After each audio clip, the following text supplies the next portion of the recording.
ఇక కోర్టులు చేతులు కట్టుకొని కూర్చోవాలా. ఇగో ఇది మంచి ముచ్చట. గవర్నర్లు బిల్లులు నిరవధికంగా నిలిపివేస్తే చట్టసభలు నిర్వీర్యం అవుతాయి. రాజ్యాంగ నిధులు నిర్వర్తించాల్సిన వారు ఆ పని చేయనప్పుడు మేము జోక్యం చేసుకోవద్దా? సోలిసిటర్ జనరల్ నిలదీసిన సిజేఐ. బిల్లుల ఆమోదానికి గవర్నర్కు రాష్ట్రపతికి రాజ్యాంగంలో కాలపరిమితి లేదు ఎస్జీ అంటున్నారు.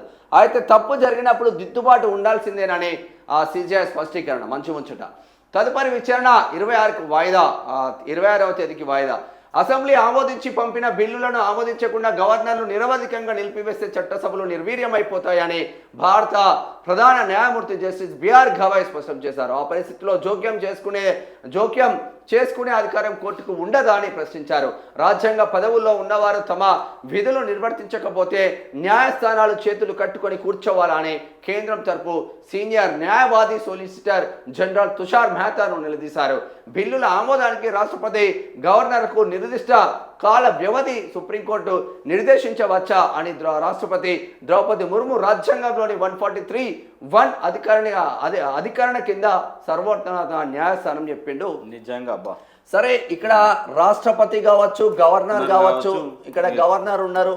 ఇక్కడ మెయిన్ గా ఏం జరుగుతుందంటే తమిళనాడు స్టేట్ కు చెందిన సీఎం స్టాలిన్ కొన్ని బిల్లులను పంపిండు.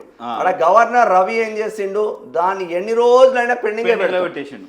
అరే, మరి రాష్ట్రానికి సంబంధించిన ఇష్యూ అది, మీరు జర సంతకాలు పెట్టి బయటికి పంపిస్తే రాష్ట్రానికి లబ్ధి జరుగుతుంది, మాకు మంచి జరుగుతుంది. అంటే ఈ రవి ఏం చేస్తాడు?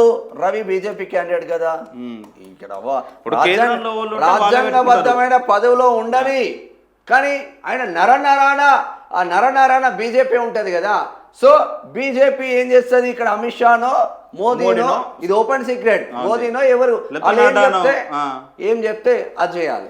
మరి ఎన్ని రోజులు మరి రాజ్యాంగబద్ధమైన పదవిలో ఉన్న అతను రాష్ట్రపతి కావచ్చు, గవర్నర్ కావచ్చు, లేదంటే ఇక్కడ స్పీకర్లు కావచ్చు, వీళ్ళు చర్యలు తీసుకోవాల్సిన అవసరం ఉంటుంది కదా.